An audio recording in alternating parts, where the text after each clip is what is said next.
Hi everyone, and welcome to this week's ICRT vlog, where we give you a little bit of the more lifestyle-y news that's happening around Taiwan and around the world. So for this week, unless you have been like under a rock somewhere, you at least have heard of the movie Black Panther, 黑豹. It was the number 5 top grossing movie in Taiwan for the year 2018, for this year. Well, now you need to know that Marvel is going to do the same thing, but with an Asian superhero. They want to take like an almost all Asian cast and an Asian director, Asian screenwriter. They want to do that with one of their characters, and that character's name is Shang-Chi. Shang-Chi.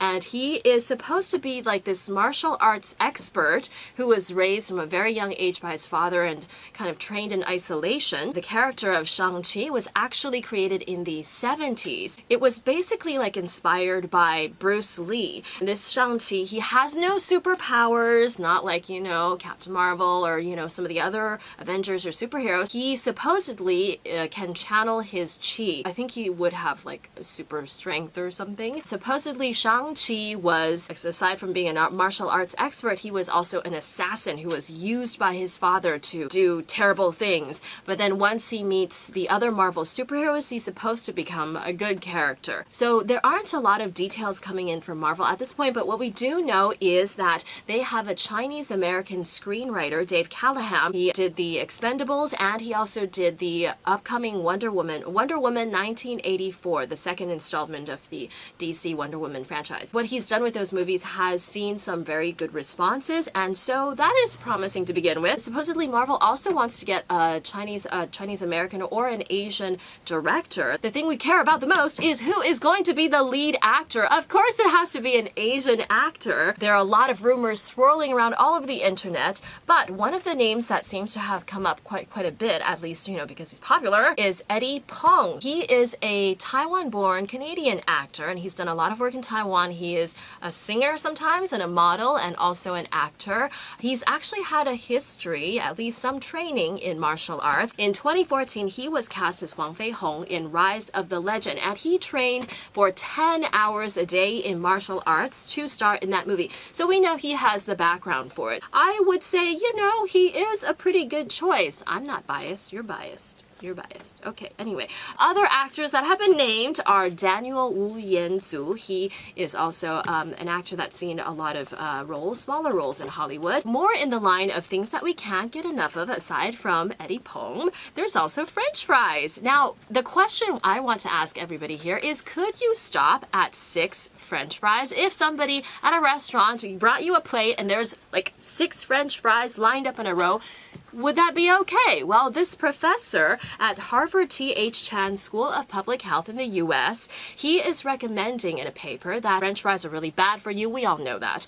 But he also says that you cannot stop people from eating French fries, and you cannot ask them to return a portion of their food. So he is suggesting that restaurants only serve 6 French fries as a side with some salad and stuff. A lot of netizens in Taiwan are also responding to this study, and they're saying that is impossible. Somebody said, no one in the history of humanity could eat 6 French fries and stop. I concur. So somebody else said they would switch to eating fried chicken. A lot of people have said, you know, it's impossible and there would be riots. Unfortunately, it doesn't seem like it's going over very well in Taiwan. I would also recommend that you try squeezing out the oil. Have you ever done that? You like put the fries on a napkin and then you like squeeze it out. I think if we all squeeze that, we could eat like maybe 12.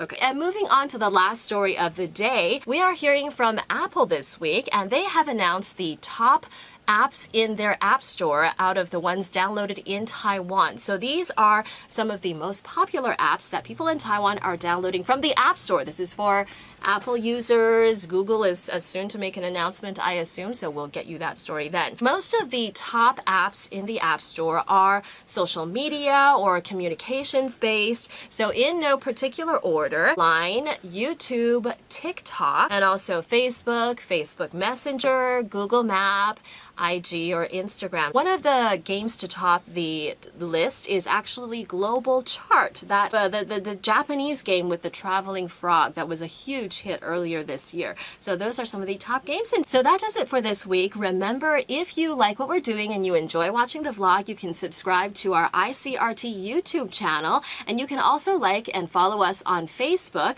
or on Instagram. Otherwise, we will see you next week for the ICRT vlog. Bye!